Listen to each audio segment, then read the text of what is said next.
My name is Zybia Thompson, and I've seen 81 summers come and go from the porch of this very house.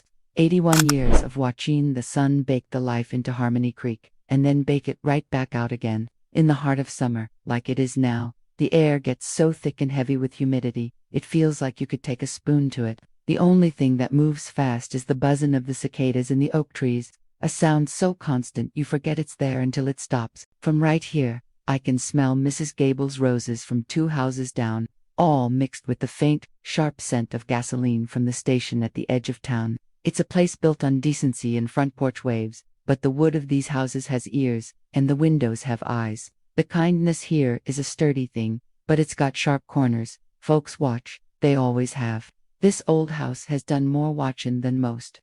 It saw my real father leave this world. He was a good, kind man, with hands that always smelled a little like the fresh-cut lumber he worked with. He was gone before I could properly gather up memories of him, when I was just, was I 2, or had I just turned 3? An old mind is like a dusty attic. You know the treasures are in there, but you can't always put your hands right on 'em. My mother, Martha, she was like one of those delicate glass birds you see in shop windows, so beautiful, but you knew a strong wind could shatter her. And then, Leland came into our lives. He owned the big sawmill down by the river, a man who seemed to block out the sun when he stood in the doorway. He was our salvation, that's what Mother said. To everyone in Harmony Creek, we were a respectable picture, a poor widow and her little girl, taken under the wing of a strong, capable man. A convenient arrangement. He was the man I was told to call father, and the silence that filled this house after he arrived was the price of that arrangement. Folks saw a family saved. But salvation, honey, salvation can have a terrible cost, and I've learned that the heaviest price is the one you're forced to pay for a life you never even asked for. That cage I mentioned, it wasn't made of iron bars, you understand. It was made of quiet afternoons and the unspoken rule that you don't make a fuss. It was built from the floorboards my mother scrubbed till they shone, and the scent of the pine cleaner she used, so sharp it made your eyes water. She fought the dust in that house like it was a personal enemy, as if keeping the surfaces clean could somehow wash away the grime we were all feelin' on the inside. For a few years, it almost felt normal. I went to school. I went to the little Baptist church on Sundays with Mother, my hand in hers. I learned my scriptures. I suppose I was a good girl. I knew my place was to be quiet, to be grateful. Leland was the man who kept us from being thrown out on the street, and gratitude was the rent we paid. Leland, he was a pillar in the community, you see, a black man who'd built a business from the ground up, and in those days, that was something that earned a man a certain kind of respect. Even if it was grudging, when he'd walk through town, folks would nod. "Mr. Thompson," they'd say. He gave money to the church at Christmas, bought the uniforms for the boys' baseball team one year. He was a good man, on the outside. But a man's heart is a locked room, and only God knows what's truly inside. At home, he didn't talk much. He'd come in from the sawmill, smelling of sawdust and sweat and something else, a scent I could never place, something sharp and bitter, like burnt sugar. He'd sit in his armchair, the one nobody else was allowed to touch, and the whole house would just hold its breath around him. We moved softly. We spoke softly. His peace was the most important thing in that house, more important than my peace, more important than my mother's. I remember there was a song that played on the radio all the time one summer, one that Mother used to hum while she was hanging the laundry. Lord, I can't for the life of me remember the tune of it now, but I remember the feeling it gave me, like a little bird trying to sing in a cage, a sad, sweet sound. That's how it felt. We were safe, we were fed, but we weren't free. My mother, she never looked at him straight on. Her eyes were always fixed on something else, a loose thread on his shirt, a spot on the floor, the window looking out at the road. It was a master class in not seeing. She taught me how to do it, too, without ever saying a word. How to look at a person without ever really meeting their soul. It's a skill you learn when you're afraid of what you might find. Some things, child, are buried alive, and you spend your whole life walking softly so you don't wake 'em up. The change was slow, like the tide cumin in. So slow you don't notice you're drowning until the water's at your chin. When I was a little girl, he'd sometimes bring me a piece of candy from the general store, or pat my head. He was father. But as I started to ripen, I suppose is the word, the air changed. The way he looked at me wasn't like a father anymore. It was heavier, hungrier. There was a stillness in his gaze that made the hair on my arms stand up. I'd feel his eyes on me when I was setting the table or doing my homework. It was a look that stripped me bare, right there in the middle of the kitchen.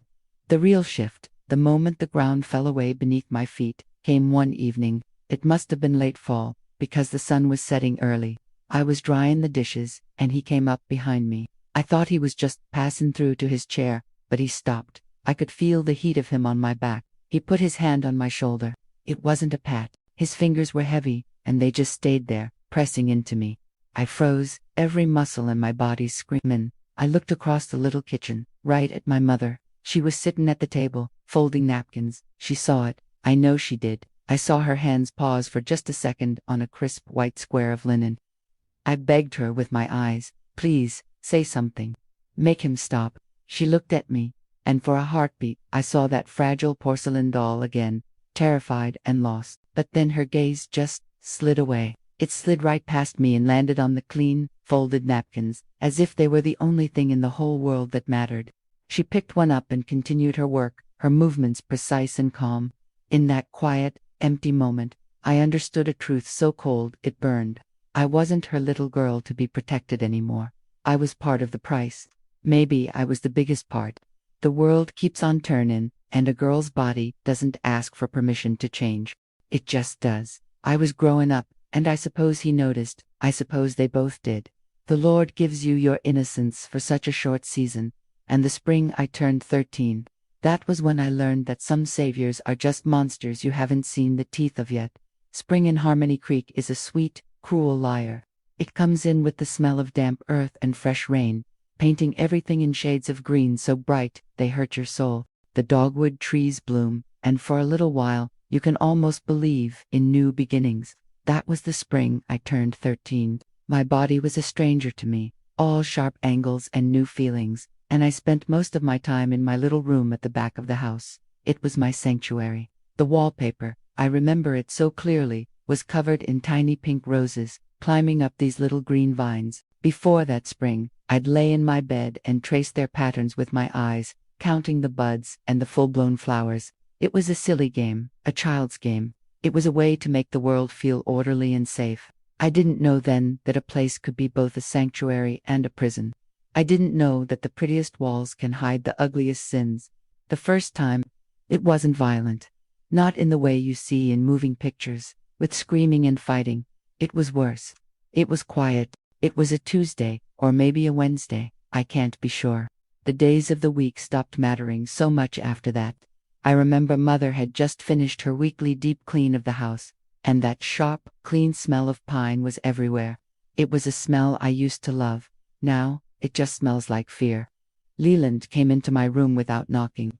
The door just opened, and he filled the space, blocking the light from the hallway. He didn't say a word. He never had to. His silence was an order, heavier than any shout. I was sitting on the edge of my bed, reading a book from school, and I just froze. My heart started hammering against my ribs like a trapped bird. I watched him close the door, and the little click of the latch was the loudest sound I'd ever heard in my life. He walked toward me, and I started counting the roses on the wallpaper. 1, 2, 3. Don't look at him. 4, 5. If I count high enough, maybe I'll disappear. 6, 7, 8. I could smell the sawmill on him, that scent of sawdust and his own bitter scent underneath. He sat on the bed beside me, and the mattress sank under his weight, tilting me toward him. My book slid from my lap and hit the floor with a soft thud. I was shaking so hard my teeth were chattering, but I didn't make a sound. I had already learned that lesson well. Silence keeps the peace. But I was about to learn that some kinds of peace are just war in disguise. But the real terror, the cold that went all the way down into the marrow of my bones, didn't come from him. It came from the doorway. As he put his heavy hand on my leg, the door opened again, quiet as a ghost, and my mother stood there. She wasn't looking at me. She was looking at a spot on the wall just above my head, her face as blank and pale as a clean plate. She walked into the room, her footsteps whisper soft on the floorboards she had just scrubbed. She came around to the other side of the bed. I thought, for one wild, hopeful second, that she was there to save me, that the mother in her had finally woken up. I was a fool. She reached out, and her hands The same hands that had baked my birthday cakes and bandaged my scraped knees found my own.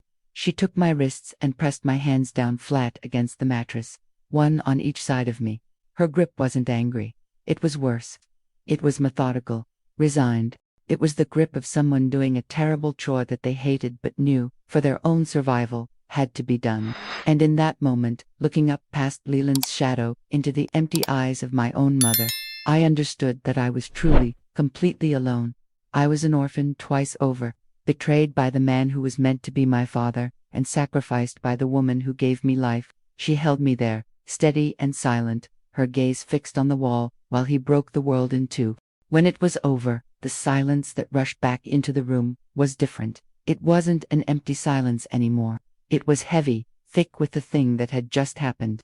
My mother let go of my hands, smoothed down her apron, and left the room without ever looking at me.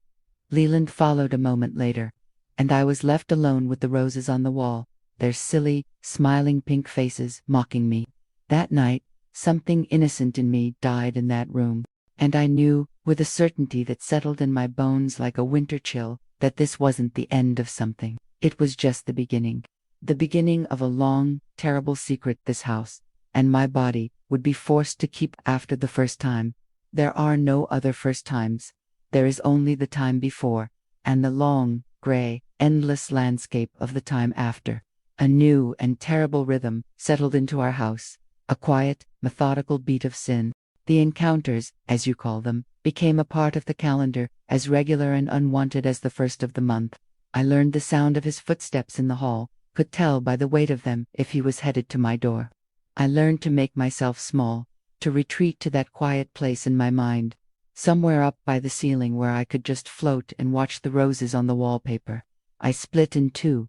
You see, there was the Zabiah who went to school and church, who learned to keep her eyes down and her answers short, who smiled just enough so folks wouldn't worry. And then there was the other one, the one who lived in that room after dark, the one who didn't really live at all, but just endured. The seasons turned. That brutal spring melted into a long, hot summer, and summer bled into a crisp, cold fall. He came to my room.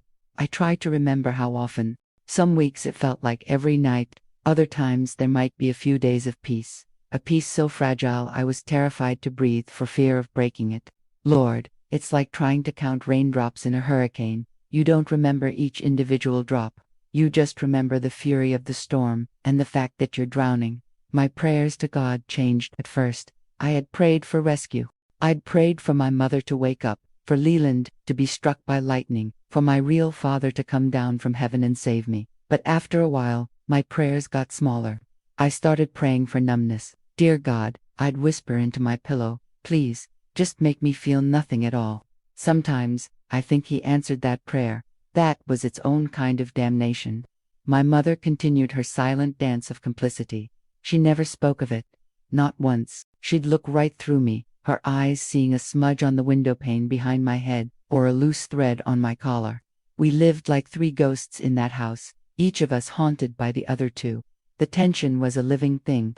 It sat at the dinner table with us, a fourth guest, silent and hungry. It was in the way my mother's hands would tremble when she poured the iced tea, in the way Leland's jaw was always tight, in the way I'd jump if a door slammed somewhere down the street. I was walking on a wire so thin I couldn't even see it, and I knew that any wrong move, any word spoken out of turn, would send me falling into whatever darkness lay below. I was living in a state of constant, low-grade terror. And then, my body, which had already betrayed me once by growing into a woman's shape, betrayed me again. It started with a sickness in the mornings that I couldn't keep down, and a weariness that settled deep in my bones. At first, Mother just pursed her lips and brewed me bitter teas that did nothing.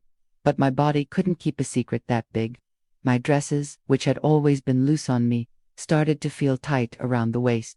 I was 13 years old and my own skin was becoming a cage. The plot twist wasn't that someone in town discovered my secret. It was that my secret was growing, preparing to announce itself to the world whether I wanted it to or not. I'll never forget the day my mother truly saw it.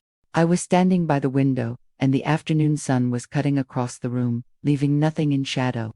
She was mending one of Leland's shirts, and she looked up at me. Her eyes, for the first time in months, didn't slide past me. They stopped. They fixed on my belly. The needle in her hand paused mid-stitch, and the look on her face wasn't anger, or shame, or even pity. It was pure, unadulterated fear. A practical, terrified look, the look of a woman whose carefully constructed piece was about to be blown to smithereens. From that day on, I didn't go back to school. She told the neighbors. The doctor said I had a womanly affliction, a weakness in my constitution that required rest. The whispers in town started, I'm sure. But they were whispering about the wrong thing. They pitied the pale, sickly girl, never guessing at the monster that had made her so. The secret was no longer just a ghost that haunted my bedroom at night. It was alive, it was growing inside of me. And I had no idea what they planned to do with it, or with me. The months of my sickness were a long, slow fever dream. My world shrank to the four walls of my bedroom, to the climbing roses on the paper, and the view of the barren oak tree outside my window. I watched the seasons change through that single pane of glass. I was a ship run aground, hidden away in a secret harbor while the rest of the world sailed on by. On the rare occasions my mother let me sit on the front porch for a bit of air, I could feel the eyes from across the street. I'd hear the whispers from the neighbors. Poor Martha Thompson, her girl is just so frail. They looked at me with pity, seeing a fragile, sickly child.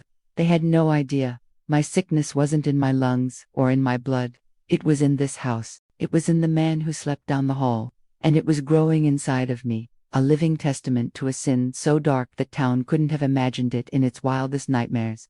The baby was due in the dead of winter. Or was it the very first days of spring? I remember the snow was thick on the ground.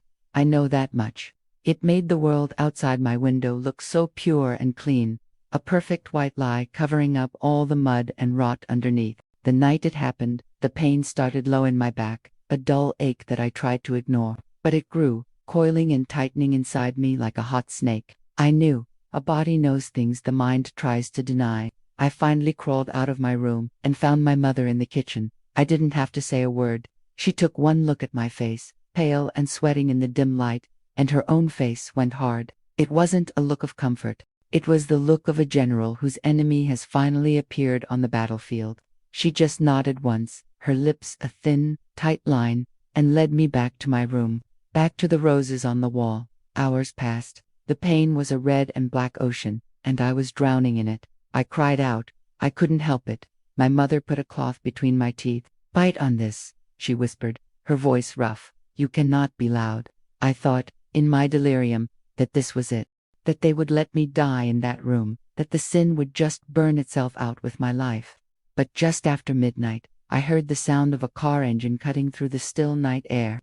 Headlights sliced across my wallpaper, making the roses dance like frantic ghosts. My mother left the room, and I heard low voices in the hall. Then she returned, and she wasn't alone. A man I'd never seen before stood behind her, carrying a black leather doctor's bag. He was a tall, thin man with glasses. "This is Dr. Roberts," my mother said, her voice flat and empty. "He's Leland's cousin. He's come down from the county over to help with your condition." Leland's cousin. The word hit me harder than the pain. This wasn't a panicked response.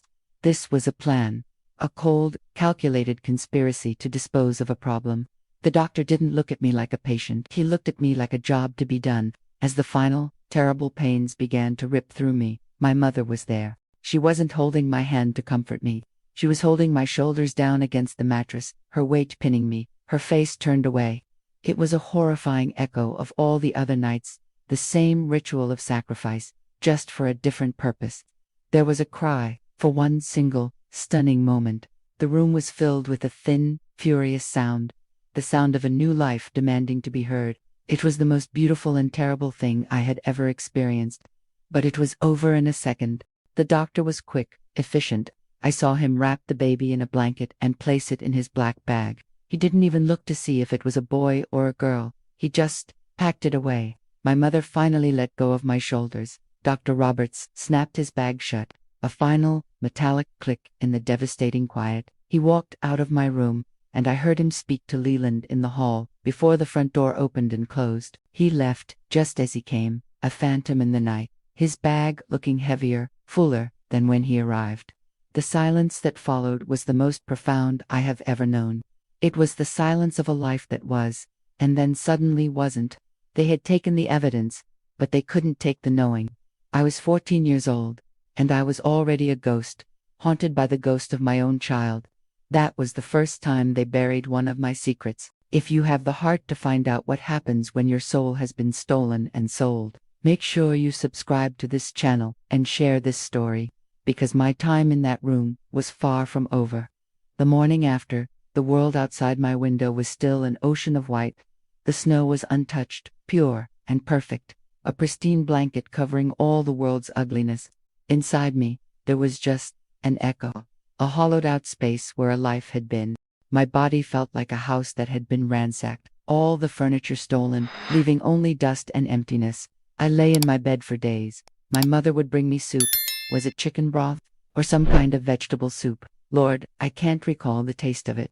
I only remember the feeling of the hot bowl warming my trembling hands and the way she'd set it on the nightstand without ever once meeting my eyes. She was treating me like I had the flu, like my body had suffered some ordinary sickness and would, with time, simply heal itself. How do you mourn a ghost?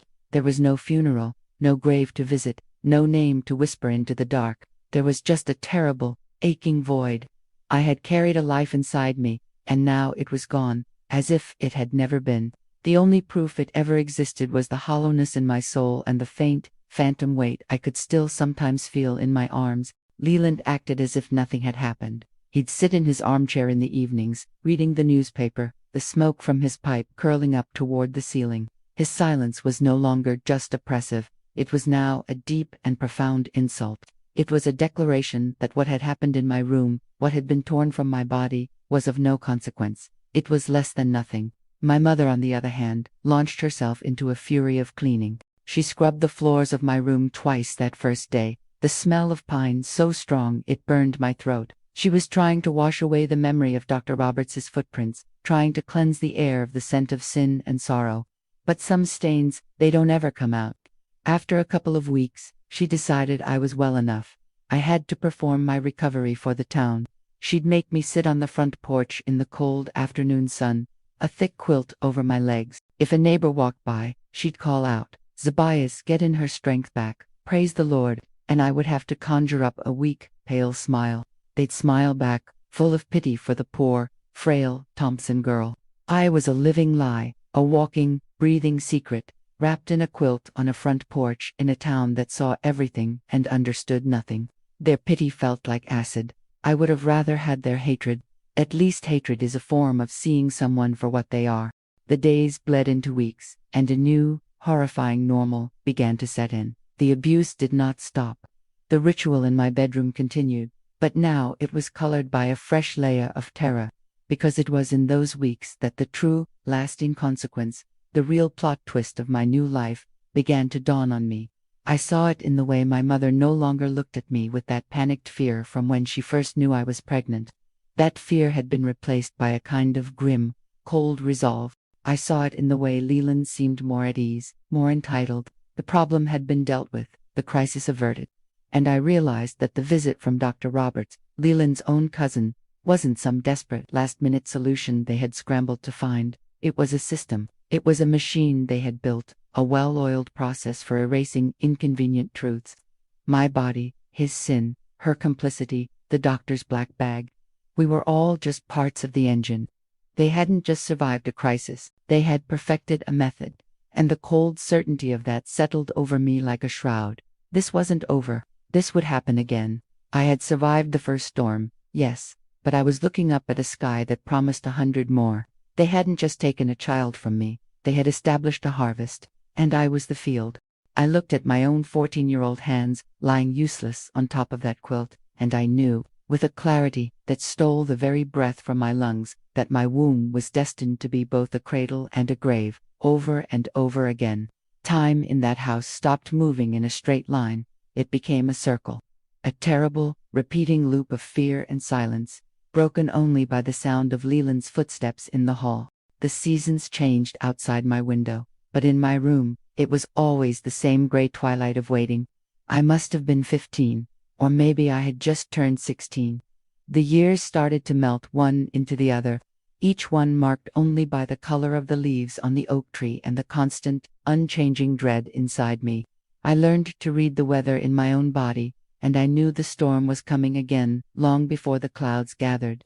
The familiar sickness in the mornings, the deep, soul-crushing weariness. There was no shock this time, no childish denial.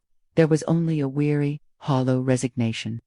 The machine, the one they had built in the dead of that snowy night, was starting up again. This time, however, a new complication arose, one that came not from inside our house, but from the watchful eyes of the town. Her name was Eleanor Higgins. Mrs. Higgins was a pillar of the First Baptist Church, the president of the Ladies' Auxiliary, a woman whose Christian charity always came wrapped in a thick blanket of judgment. She was one of those women who noticed everything: a new crack in a neighbor's walkway, a dress worn 2 Sundays in a row, a window shade that was kept down for too long in the middle of the day. And she had started to notice me. Or rather, she had started to notice my absence. My mother's story of my frail constitution was beginning to wear thin. Mrs. Higgins would make a point to stop my mother after the service on Sundays, her voice full of a sweet, sticky concern that was sharper than any knife. "Martha dear," she'd say, loud enough for the other ladies to hear, "we are all just so worried about little Zebiah, to be sick for so long. It's just not natural for a girl her age." She'd bring by casseroles we didn't need, her sharp eyes sweeping over our tidy living room, searching for cracks in our story. One afternoon, she found me sitting on the porch, and her eyes narrowed. She smiled her sugary smile and said, "A little bit of sun on your face, that's good to see. A young girl shouldn't be kept indoors like a porcelain doll. You know, sometimes, when girls hide away, folks get too token. They start to wonder if there isn't something to hide." Her words were like little stones wrapped in silk, and they hit my mother with the force of boulders. That was the plot twist I hadn't seen coming. It wasn't that our secret was discovered, it was that the suspicion of a secret had been born, and my mother's fear of God was nothing compared to her fear of the wagging tongues of the church ladies. The cage got smaller after that. I wasn't allowed on the porch anymore. The curtains in my room were to be kept mostly drawn. My mother's quiet, resigned demeanor curdled into a kind of frantic, brittle anxiety. She watched me constantly, her eyes not on me, but on my growing shape, as if it were a bomb that might detonate at any moment and destroy the fragile piece she had bought at such a terrible price. Leland seemed not to notice or care about the whispers of the town. His world was the sawmill and his armchair.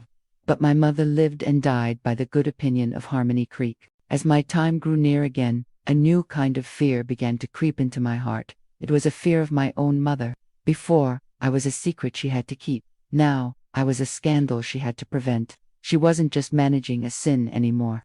She was fighting a social war, and I was the contested territory. I would watch her pacing in the kitchen, twisting a dish rag in her hands, her face a mask of panicked calculation.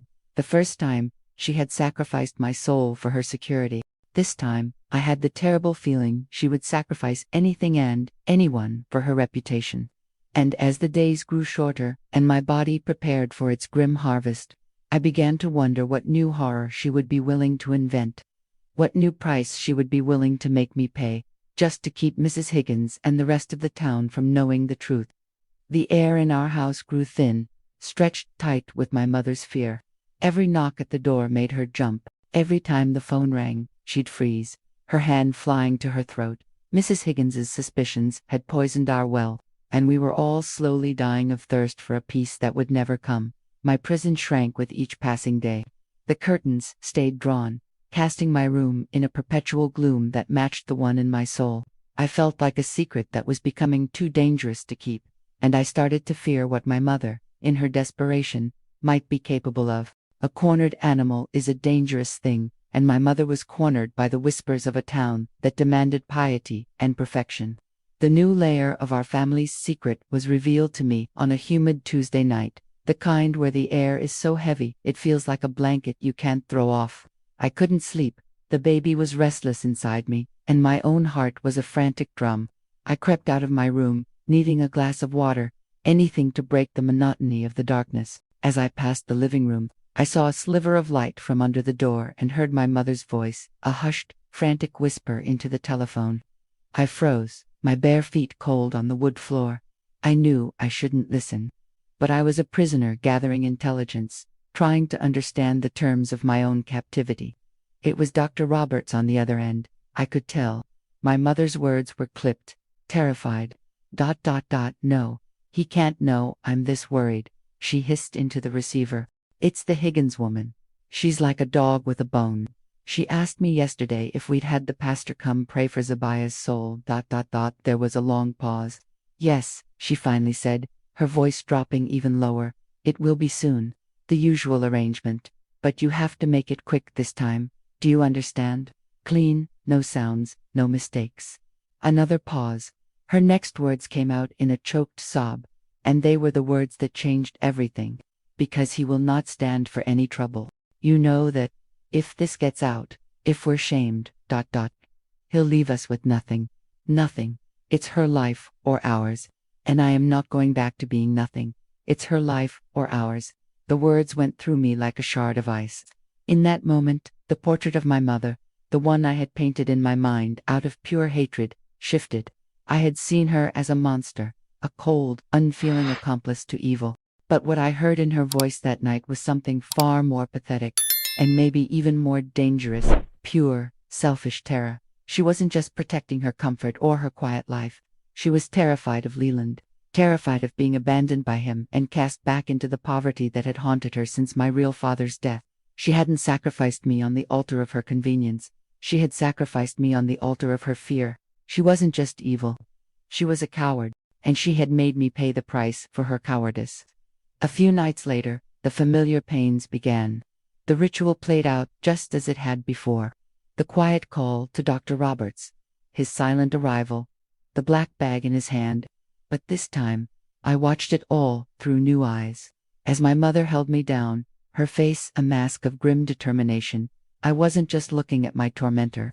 I was looking at a terrified woman, so afraid of her own shadow, she would feed her own daughter to the wolves to save herself. When the baby was born, another life. Another soul I would never know end. Its first cry was swiftly silenced. I didn't just feel the grief of the loss. I felt the cold, hard reality of the transaction. This was a business arrangement. My body produced a problem, and for a fee, Dr. Roberts made the problem disappear. I was a resource. I was a liability. I was anything and everything but a daughter. The second ghost joined the first in the haunted silence of our house. The next day, my mother scrubbed the floors with a vengeance, and as I watched her, on her hands and knees, erasing the evidence, I knew my hatred for her had changed. It had deepened into something colder, sadder, and more profound. A monster, you see, you can sometimes predict, but a coward will do anything, anything at all, to save her own skin. And I was learning that I was the skin she was most willing to shed. There were two ghosts living in our house now, two tiny specters that followed me from room to room. I was the only one who could see them, of course. To everyone else, the house was just a house, quiet, clean, respectable. But to me, it was a graveyard. I was 17, and my youth felt like a story someone had told me about a different person a long, long time ago. My primary feeling was one of an immense, soul-deep weariness. I was tired of the silence, tired of the fear, tired of being the living, breathing tomb for my family's sins. And then, like the cruel turn of a season you know is coming, but dread all the same, the familiar signs began again. The sickness, the fatigue. The machine was starting up for the third time, and something inside me began to crack. The breaking point didn't come with a scream. It came on a quiet Thursday afternoon. Leland was at the sawmill, and my mother had gone into town for groceries, a rare trip she made by herself. For the first time in what felt like years, I was completely alone in the house. A strange, reckless energy filled me. I walked out of my room and down the hall to their bedroom. The door was closed, as always. It was the one place in the house, besides Leland's armchair, that was sacred and forbidden. I had never opened that door in my life, but on that day, my hand reached out, turned the knob, and pushed. The room was neat as a pin, suffocatingly so. It smelled of my mother's lavender sachets and Leland's stale pipe tobacco. It was the smell of their terrible peace. I walked over to my mother's side of the bed, to her small wooden nightstand. My heart was hammering. I wasn't sure what I was looking for. A clue, a weapon, an answer to the question of how a person could become what she had become. I slid open the top drawer. It was filled with neatly folded, lace-trimmed handkerchiefs.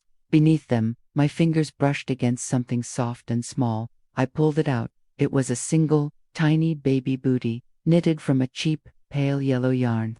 The stitches were clumsy, uneven, clearly the work of a beginner. It was small enough to fit in the palm of my hand. I just stood there, staring at it. The world seemed to tilt on its axis. This little yellow booty made no sense. It was a contradiction, a tear from a stone. My mother was a woman who disposed of children in black bags, a woman who scrubbed away their memory with pine cleaner. She was not a woman who saved a knitted booty. Was it for the first one? The second? Was it something she had knitted herself in a secret moment of grief? Or was it from a time long before me, a ghost from her own past? I would never know. And that not knowing was a new kind of torture. It was easier to hate a monster.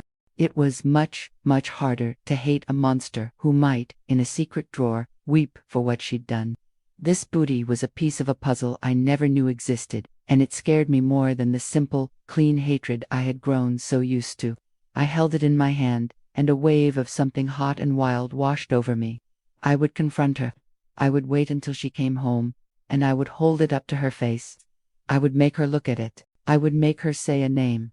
I would shatter the silence into a million pieces, and let the whole rotten structure of our lives come crashing down around us. I could picture it, her face crumbling, Leland's dark rage, the end of everything. The thought was both terrifying and intoxicating. I stood there by the door for what felt like an hour, the booty clutched in my fist, my body trembling, waiting for the sound of her key in the lock. This was it, the moment it all blew up. But the sound never came, and as the minutes ticked by, the wildness in me began to ebb, replaced by the cold, familiar tide of fear, the deep, drilled-in instinct for survival. An explosion would destroy them, yes, but it would destroy me, too. With trembling fingers, I opened the drawer and placed the booty back in its hiding place, burying it once more beneath the clean, white linens. The confrontation I dreamed of never happened. But when my mother came home, I looked at her differently. I was still her prisoner, but I now knew, with a certainty that chilled me to the bone, that she was a prisoner, too, haunted by tiny ghosts she kept locked away in her drawers. The question was no longer just what she would do to me. It was what the secrets she kept buried would one day do to her. After I found the little yellow booty, something in me settled. The wild, frantic desperation I'd felt, that urge to burn everything to the ground, was gone. It was replaced by a kind of cold, hard resolve. I understood then that I would not be rescued. No one was coming. My life, as I had once imagined it, was over. But in the dark of my room, surrounded by the ghosts of my children, I made a decision. If I could not fight back, I would bear witness. If I was to be the vessel for these tragedies, then I would also be their historian. I would not close my eyes any more. I would not float up to the ceiling and count the roses. I would watch. I would listen. I would burn every single detail into my memory, the color of the blanket the doctor used, the sound of his car tires on the gravel driveway, the exact shade of fear in my mother's eyes. I decided that if my children could not have a life, they would have a memory, and I would be the one to keep it. This new resolve was tested soon enough. The third time the machine started up, I was ready. When the pains came, and my mother came to my room, and Dr. Roberts arrived with his black bag, I did not cry. I did not plead. I watched. I watched the cold efficiency of it all, the practiced movements, the hushed tones. I watched as another child, another piece of my own soul, was born and then promptly erased from the world. The third ghost arrived and departed with the same chilling quiet as the second, and I recorded it all in the pages of my mind. I was their memory. It was the only thing I could give them. A few more years fell away, lost to the gray fog of my existence. I was a woman grown now, past 20, but in that house, I was still the child, the problem, the sickly girl hidden away in the back room. My world was small, but my purpose had become sharp. And then it happened a fourth and final time. I knew it would be the last. I felt it deep in my bones, a strange and certain knowledge. I endured the long months with my cold resolve, preparing myself to be a witness one last time. The night came, and with it, the familiar ritual, the pain, my mother's grim presence, the late-night arrival of Dr. Roberts. It was all the same. But when the baby was born, everything changed. It was a boy, and he did not enter the world with a faint, quickly stifled cry. He entered it with a roar. It was a sound unlike any I had ever heard, a scream of pure, raw, furious life that filled the room, echoed down the hall, and shattered the decades of silence in that house. It wasn't a sound that could be easily muffled by a cloth. It was a declaration. I am here. For the first time, I saw panic in Dr. Roberts's eyes. My mother's face, which I expected to be a mask of terror, was something else entirely. It was stunned. She stared at the screaming, red-faced baby in the doctor's hands, and something in her, something that had been buried for 20 years, seemed to break open. As the baby continued to wail, a sound that felt like it could wake the whole town, she did the unthinkable. She moved. She grabbed the doctor's arm, her knuckles white. I couldn't hear her exact words over the screaming, but I saw her mouth forming a frantic, desperate plea. I saw her shake her head. No. I saw her point, vaguely, away, towards the world outside our town. I saw a desperate, frantic bargain being made over the screaming body of my son. It was the first and only time I ever saw her defy the system she had helped create. It was her single act of rebellion, her one terrifying moment of grace. Dr. Roberts, looking flustered and eager only to silence the noise and be gone, finally gave a sharp, reluctant nod. He wrapped my son hastily, placed him in the black bag, but I knew it was different this time. Man fled from the house. The front door clicked shut, and the silence that rushed in to take the place of the screaming was a new kind of silence. It wasn't empty. It was filled with a question, a deafening, terrifying possibility.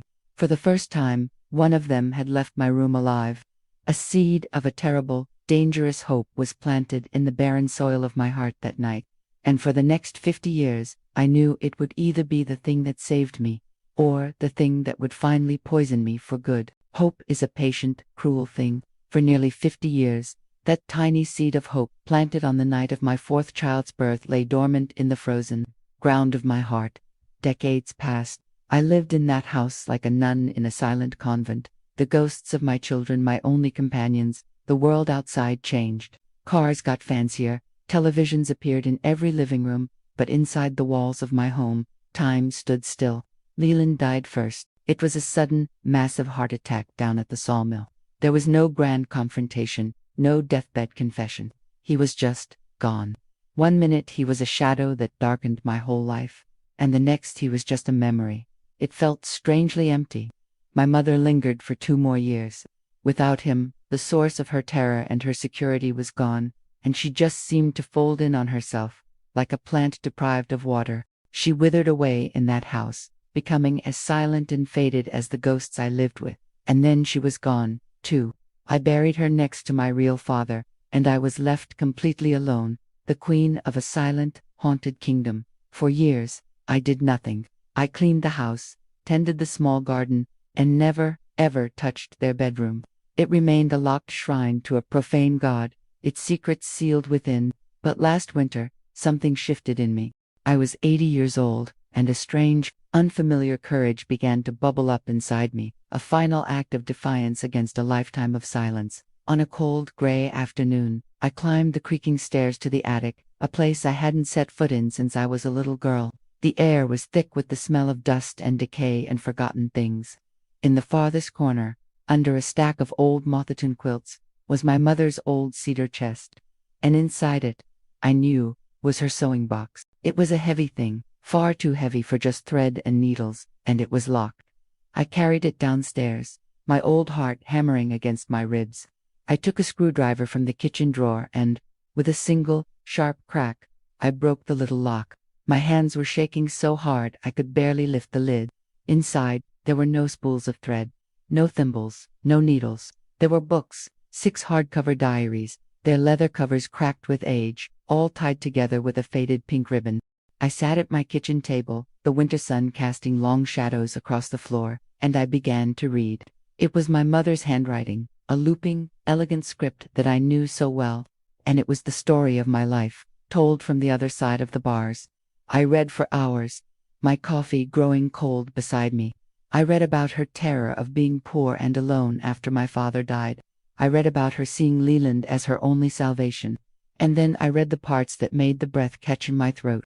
She wrote about me, she wrote about the nights. She didn't write with malice or hatred. She wrote with a cold, clear, calculating fear. It was all there, the logic of a coward. And then, in a diary from the year my second child was born, I found the sentence that finally broke me. In a steady, clear hand, she had written, "Leland says there is talk in the town. If this gets out, he will leave, and we will have nothing. It is her life, or it is ours. And I choose ours." I thought my heart would stop. There it was, the truth I had suspected, the truth she had whispered into the phone all those years ago, now written down in permanent ink. It was the final, ugly nail in the coffin of my past. I closed the last diary, the words burning on the inside of my eyelids. This was the end of the story. A pathetic, ugly story of cowardice and survival. There was nothing more to know. But as my trembling hand went to close the lid of the sewing box, to bury my mother's ghosts for the last time, my fingers brushed against a folded, brittle piece of paper tucked into a pocket in the back of the very last diary. It was a letter, addressed, in my mother's shaky hand, to Dr. Roberts. A letter she had clearly written, but had never, ever sent. My fingers, gnarled and spotted with age, trembled as I unfolded that brittle piece of paper. The ink was faded, but my mother's script was as clear as the day she'd written it. It wasn't a long letter. It was a confession and a plea. She wrote about the fourth baby, the boy. She wrote that his cry had been different, that it had shaken the wickedness in the room and reminded her that there was a God she would one day have to answer to.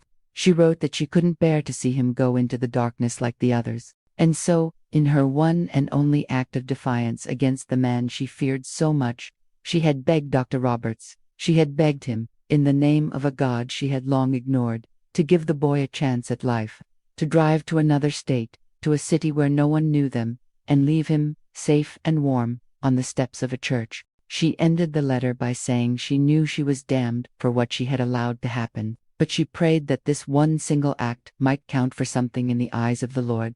She had never sent it. It was a confession meant only for herself. I sat there at my kitchen table, the unsent letter in my hand, and 50 years of buried hope came rushing to the surface and drowned me. Tears streamed down my face, hot and fast, dripping onto the old wood. He was real. The hope I had clung to, the tiny, flickering candle in the hurricane of my life, it was all real. My son was alive. He had been alive all this time. The fourth ghost in my heart suddenly had breath. He had a life. He had grown up somewhere, under a different sky, and my mother, in her single moment of cracked courage, had given him that. The knowledge didn't erase the pain of the other three.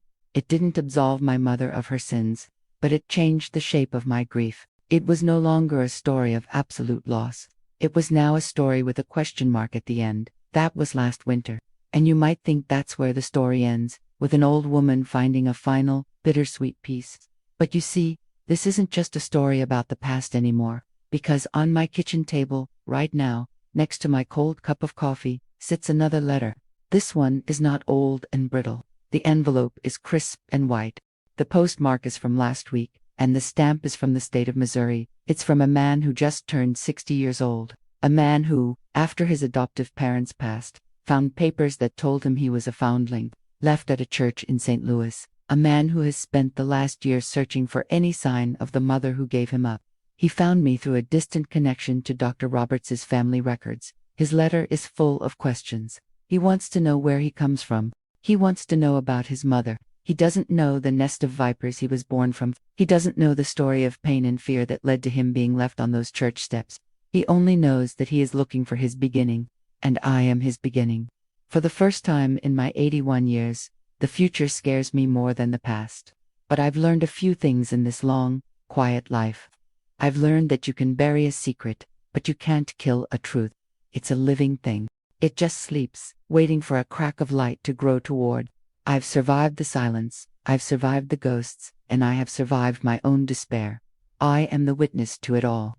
And now, I must decide what story to tell my son. This is how a life that was stolen can, after 81 years, be given back. If my story has moved you, please, share it with someone who needs to know that survival is its own kind of victory, and that the truth, no matter how painful, holds a power that can set you free.